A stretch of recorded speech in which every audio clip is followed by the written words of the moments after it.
Sydney property prices have soared. Melbourne has just recorded its sharpest property price fall. 1 in 5 is now selling at a loss. Melbourne, you predicted 5% growth for 2025. 4.8. Perth, 15%. yeah, 15.9. Darwin was the winner in Australia at 18.9%. Everyone's got a prediction, right? But if you're not tracking it, what's the point? What are the biggest risks in Australian property in 2026? So if we go back to 2019, there was 14 to 15,000 properties on the market. So now to be at 1,800, less than half of where we were. This is what really frustrates me, Reece. The banks make all these wild predictions and they get every time they're wrong. But the ceiling of Brisbane is gonna come, and it's gonna come quickly. So I could see at some point in time that you almost see like a handbrake effect in that market once it hits that affordability ceiling. Adelaide is now the most unaffordable market that I think we'll see falter first. We could see stagnation, if not negative growth, in 2026 for the Adelaide market. You're listening to the Folio Property Podcast. I'm Reece and I'm here each week with my co-host Lachlan Delahunty. Lachlan, welcome to 2026. Thanks, Reece. It's a new year and it's going to be a big year. It's going to be a really big year. I'm not going to plug any subscribing or liking. I've been doing that to death the last couple of episodes, but I appreciate all the support. We did do a competition at the back end of last year, kind of off the cuff. I don't know if you realise what you were getting yourself into. Yeah, you filled out my diary, which I appreciate. We sent out the bat signal to anyone that wanted Lachlan to do a portfolio review. We're actually inundated with inquiries. I was pretty shocked to see how many. Well, thanks, mate. So you're surprised that people want my opinion on their portfolio. We did pick 3 though. So what we did is I didn't want people to think we were just choosing sophisticated investors that are, to give to Lachlan. So we actually chose a first-time investor. So on the inquiry form was how many properties do you own, 0, 1 or 2 plus? Yep. We picked one out of each category. So very fair. That way, depending on, it'd be good to get a bit of feedback on that as well, see how that went. Colin, Evan and Xavier from Sydney and Perth. Look forward to catching up with you guys, and that will be over the next 3 or 4 weeks. So correct. Good timing because it's start of a year, so it's always a good time to reset and see where your portfolio's at. So I look forward to meeting with those people. Absolutely. Once we do those, we'll figure out if we run that again in the next 3 to 6 months. It is hard getting stuff in your diary, so it's... Give me a chance. But no, I look forward to it. It's great, and it's good to support the people that are supporting the podcast. Absolutely. Lachlan, we're going to go into each capital city, go through a review of how it performed last year, some of your predictions that you had on some of the markets, get your predictions for 2026. We're going to hold you accountable to these. And what I think would be really relevant now, we've got a bit of a community building with the podcast, is put your comments with your predictions on what you think each market's going to do in 2026. Yeah, it'd be interesting to hear what our community thinks, and let's get them together. We will collate them, we'll put them in the vault, and we'll review them at the end of the year, or potentially at the end of the quarter. Yeah. What does 2026 look like in your mind? And it's important as a community we can share our thoughts. So please drop a comment. I'll be interested to hear your thoughts compared to what I put forward today. Yeah, maybe we offer a prize to whoever gets their predictions correct. Maybe it's a portfolio review. You'd take them out for dinner. All right, let's kick this up. Melbourne, you predicted 5% growth for 2025. Growth. Yep. 4.8. Okay, you're not gonna hate me for that. That's pretty well close to the money. Very close. I said 5, like north of 5%, I believe, but 5% was a benchmark. So put a cross next to that because I did say north of 5%. Yep. It's done 4.8. Shining light though, every month since Feb was an increase. It was. Yep. It was a really slow start, slower than we anticipated, but I'd put that down. We got that one wrong. Yep. Perth, what did you predict on Perth? 15%. Yeah, 15.9. We go. Carry the 0.9 over to Melbourne. It's not good enough. But no, it wasn't surprising. And I was speaking to people that said I wouldn't surprise if it did. Very confident it was going to do double-digit growth. Wouldn't be surprised if it did 20. But I remember that the podcast with Trent Feskins. He wanted a figure, and I gave him 15%. Yeah. And I think we're never going to get it absolutely right. But it was clear that the market was going to go through a really significant growth phase, which it did. Yeah, I mean, Mr. Albanese helped you with that one because Q4, 48% of the growth in Perth happened in Q4. I think most markets around Australia, Q4 was the strongest, right? That was no surprise. Yeah, post that. Another one as well, we had a prediction, I think it was September, October's episode on a Perth market update. You said we'd get below 2,000 listings in Perth. Yeah, which is a big call, right? It's never the precedent prior to 2025 was 3,500 listings. So to say that it will get below 2,000 was a bold prediction, and we're sitting at 1,888 listings here. In the second week of January, we're sitting well below 2,000 listings. So It is interesting times in Perth for that to occur. I think last year was about 4,500 to give you context, which was an extremely low listing environment. So we're significantly below that, which will mean for Perth, it's going to fire from the get-go. I think you'll see big results in January, February, because there's nothing available. Do you take that data with a pinch of salt? Like, I see a lot of my social media. Look, I do it myself, so I'm not talking shit about these people, but I see a lot of my social media people talking about the listings all-time low, da-da-da-da. Over that Christmas period, like, surely no one's putting their house on the market. No, they're not. So to say that period is that's why I made the prediction we'll get below 2,000, because from essentially December 10 to 15, no agents start listing. They push them all back. Yeah. Really, most agents will hold off until post-Australia Day weekend. But there'll be an argument that suggests it's a good time to sell at the moment because there isn't a lot of listings. So why would you want to compete? But what I start to compare is years gone by. If we go back to 2019, at this same time, there was 14 to 15,000 properties on the market that you could purchase.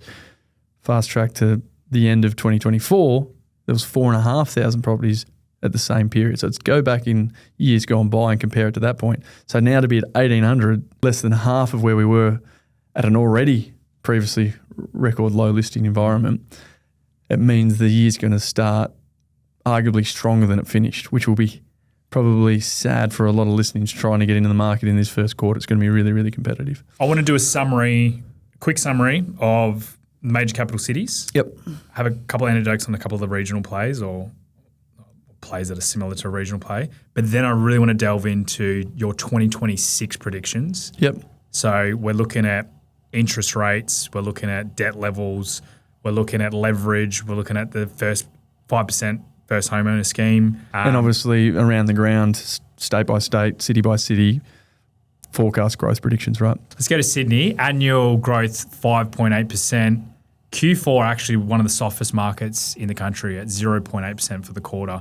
Yep. And there's a lot of commentary now that market's now starting to soften, I'm assuming from an affordability standpoint. Really is. It's above its historical high levels in affordability. Sydney's one of those beasts that you're a bold man to predict because you say it's going to go down, it goes up, and you think it's going to go up and it stagnates. But history will tell us the last 20 years, Sydney does debunk most trends. But if I look at it purely at the data, and as we said off air, Sydney historically is very sensitive to interest rates. We're probably going to get into this, but forecasting at least 2 rate rises this year, particularly in the first quarter, maybe the first 2. I think we're going to see a really slow start to the Sydney market this year and potentially carry through the year. So I wouldn't be surprised if we see very stagnant growth. I don't think it's going to fall, but I think we'll see sub 5% for 2026, and it could be closer to 0 than it is 5. And we speak about the affordability index that we track, which is your medium household salary versus your medium household mortgage repayment. And Sydney's above its ceiling already. So it has been, yep. It's at its peak. Yeah, well and truly, it's 10% above its ceiling, Reece. So it's never been this unaffordable. Yep. And then it's only going to become more unaffordable once you see 1 or 2 interest rate rises. So for those that need debt, and that's where Sydney market's a little bit unique because there's a lot of generational wealth that buys property in Sydney. So it's not always reflective to those measures, but certainly for the average punter and the person, the average mum and dad taking on debt, it's going to be very, very difficult to see that market increasing in value over the course of the year. Okay, so 5.8% did last year. It's going to do less. Do this, yep. Okay. Let's move to Melbourne. Melbourne, similar to Sydney from a growth perspective in Q4, was actually only 0.8. But as we mentioned previously in the podcast with your prediction and where you landed, it did have incremental growth throughout the year. So it is starting to have some green shoots there. Yields are an interesting play in Melbourne, though. It's an area we're pretty familiar with as a business. But they've actually, on average, now got stronger yields than Brisbane and Adelaide. It's crazy, right? Historically, Melbourne has the worst yields in the country, and now you can buy an investment property in Melbourne on a higher rental return than you can in Brisbane and Adelaide. I've just repeated exactly what you said. And it's pushing Perth too, so I wouldn't be surprised that if it's getting that way. And the big thing we speak about on the podcast is you look at this and it's done 4.8% for the year. But then you look at an area of Frankston, which we've been, acquiring properties within that area, that did over 15% growth in. There's high saturation investors, which we don't like, Reece, but certainly we will benefit from the uplift of those other investment advisory firms buying in similar areas. But always, like I said, we're trying to buy with the appeal to take back to the market at some point in time to an own occupier. But you're right, Melbourne performed comparable to what we expected into 2026. Melbourne will outperform what it did in 2025. I'm expecting somewhere between 5 and 10%. I think a great outcome for Melbourne will be double-digit growth, but I'm not backing that. I think we'll get back to its long-term historical growth average, which is about 6.5%, and that's a strong performing market. So forecast for Melbourne into 2026 this year is close or around about its long-term historical growth average of 6.5%. And forecast is Melbourne will outperform Sydney. Melbourne will outperform Sydney, yes. Okay. Let's move on to Brisbane. 14.5% growth for the year. And Brisbane's been running hot now for a decade. We don't have the charts in front of us, but if you look at the median house price from Brisbane, from essentially going back to 2014, it's been on an upwards trajectory ever since. And we're now seeing assets that we've purchased for clients years gone by that have done now 150, 160%, Reece. So start to get nervous about Brisbane purely because the affordability, it's getting very close, if not already, once the latest figures come out at its historical affordability ceiling. Yeah. People talk about we've got the Olympics coming there. What does that mean? Infrastructure's strong. I don't disagree with that. But there's only, if you throw a couple of rate rises in there, and Brisbane, similar to Sydney, is sensitive to rate rises. We saw that in 2024, that there is some sensitivity there. I still think there's so much momentum, similar to that of Perth, where demand simply outweighs supply at scale. I do think in the first quarter Brisbane will continue to run. You're going to want a percentage increase over the year.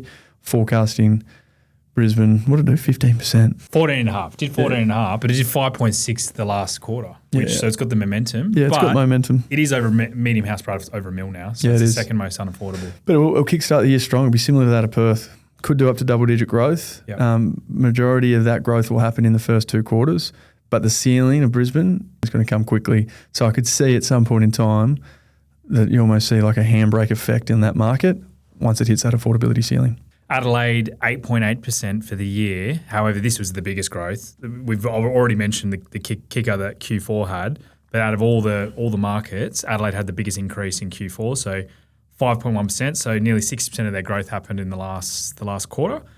Medium house price over 900K now. So that's another market, obviously not similar vein to Brisbane, but it's really... Well, with the exception of Sydney, Reece, Adelaide is now the most unaffordable market in Australia.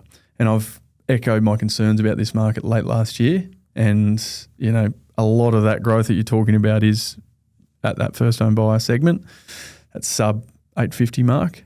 But this is the market that I think we'll see falter first in Australia. In the Australian landscape, we could see stagnation, if not negative growth, in 2026 for the Adelaide market. What's your prediction then? Less than 3% growth. All that growth will be taken up in the first two quarters. Okay, let's round up with, we're not going to pay as much attention, but not to group them together, but Hobart and Darwin, two plays we probably classify as regional. Both did really well. So Hobart 11.3% for the year. Darwin was the winner in Australia at 18.9%. No surprise with the amount of investment activity. Like I said, they're considered regional because of the percentage of stock in that market is lower than the other major capital cities, significantly lower. And when you get the wave of investment activity that you're seeing from various buyers agent firms that target these regionals, because they can essentially artificially inflate the markets, and we saw that take place. Again, I won't be surprised, and I'm probably forecasting that Darwin will be the highest performing market into 2026. But I have serious concerns towards the back end of this year of where that market will start to falter as investors come out of that market. Similar to what I've said about the Northeast Queensland market, we're already starting to see some interesting trends come through in that market. Vacancy rates have started to rise significantly, which is typically the first indicator that a market is starting to come off. Yeah, and then just for Hobart, look, we're not fully on the ground in terms of this market, but we did catch up with one of the second biggest agents in that area. Yeah. And he mentioned 70% of his Q4 sales were to interstate buyers agents. Yeah. So, and what do you think that is, Reece? That's investor activity getting flooded. It's investor activity because it's an affordable price point. Yeah. And that's typically what these firms will do. They'll target the most affordable markets in Australia, and because Hobart's been on its knees for so long, it does arguably represent value from an affordability standpoint. But what are the fundamentals of that market? They're not strong. You're seeing negative interstate migration, seeing very slow overseas migration. So the fundamentals of that market aren't strong. They may see a sugar hit like Darwin of investment activity that may see 5, 10, 20% growth in a short period of time. But the fundamentals aren't there to support that market long term, in my opinion. All right, let's talk the big stuff, the predictions or your feedback on where you see the market going with some of the big things nationally. Well, first, you want to give the pecking order? Summarising all that, Lachlan, let's just do the leaderboard in terms of capital growth. We had Darwin still number one. I think Darwin will. We're not investing there, although we are confident that it will run this year. Darwin 1, Perth 2, Melbourne 3, and then obviously we'll see. I'd like to think it's in Brisbane, Sydney and Adelaide will be fighting sort of for bottom of the ladder, so to speak. Okay, good stuff. All right, let's get on to the big stuff. I want to talk through interest rates. Big story of 2025. We saw a decreasing environment, which helped, spur the markets. Yep, absolutely. And there was baked in to be one last decrease at the end of last year. Inflation data wasn't pretty towards the back end of last year, or early this year, right? Or early this year. So the markets have now changed. It's up to 3.85% inflation, so well above the target range of 2 to 3%. So where do you see it going in 2026? Yeah, it's like this is what really frustrates me, Reece. The banks make all these wild predictions and all the chief economists of the world make these wild predictions and they get every time they're wrong.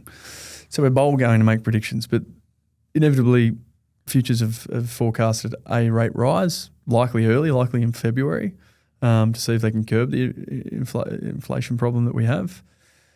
Like I said, I'd be a brave man to call any cutting in 2026. It will be a rising environment. I don't think it'll be any worse than 2. I don't think it will be any better than 1. So if I was going to keep a range, so worst case scenario, see two rate rises. Best case scenario, see 1.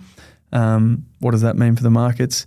For those markets that are unaffordable, be that Sydney and Adelaide in particular, and now sort of Brisbane to a certain extent, they're going to be quite sensitive to that when the lending's tightening up as well, the parameters around lending's tightening. So these markets such as Darwin, they have quite a long runway, still Perth, Melbourne, won't be as susceptible to a rate rise because the market can afford more because the affordability index allows that. But those that are already at their ceiling and are quite sensitive to that, Sydney, Adelaide and Brisbane, you'll start to see the pinch on those markets and then we'll see them potentially start to flatten out and potentially stagnate. Okay, what about this first-time buyer government scheme, the 5% no LMI? We've already spoken about it. You can clearly see the impact it had in Q4. You've made anecdotes that you see most markets having a really strong start. Is that momentum or is that off the back of the first homeowner cap as buyers start to get priced out? It's both, right? So momentum's a huge thing. We know that sentiment can drive markets alone. There's so much positive sentiment around it. Everyone's going to be reading these latest figures that come out. The largest amount of growth Australians seen in the last quarter of 2025. I've got to get in. That starts to create that FOMO phase. So we'll see that take play. Yes, there's still some runway left in the first home buyer scheme. So that apartment unit villa market will continue to rise. You'll see the land markets start the year extremely strong. So all that coming into play and the fact that there is still a national shortage of property is going to mean the year's going to start completely opposite to what it did in 2025. It was a super slow start to 2025 where we're going to see it start with a bang. And we touched on this in an episode at the back end of 2025. Australian real estate debt all-time high, nearing 12 million. What sort of pressure do you see that impacting? Well, we're going to start to see the banks tighten, right? They're overexposed. We've seen that with the trust lending space, which I'm sure you'll allude to. So I think we're going to see tougher credit environments in 2026, which we're already starting to see. So you overlay that with a rising interest rate, you're going to start taking on debt and getting more debt may prove to become a little bit more difficult towards the back end of the year, which will have an impact on the markets. Yeah. So investor lending's at an all-time high. Yep. At a high since its peak in 2017 where they had some strict restrictions on investor lending activity. So you start to see APRA make some moves. We've sort of seen bits and pieces of that in 2025. Because we're going to see such a strong start to 2026, I think you'll see something big coming somewhere in the middle of the year, Q2, Q3. We're going to see some more regulation around the lending because it's getting to hate the word, but it's unprecedented levels. When that happens, you typically see APRA or the like coming in to start to sort of slow down some momentum. And we saw that in 2017. Yeah, and what sort of things were they doing? So we obviously they got rid of interest-only investment lending, which was massive to the markets. I don't necessarily see that coming into full effect, but there could be something, a version of that, to really slow down this investment market. Like I said, we're seeing banks pulling out of trust lending.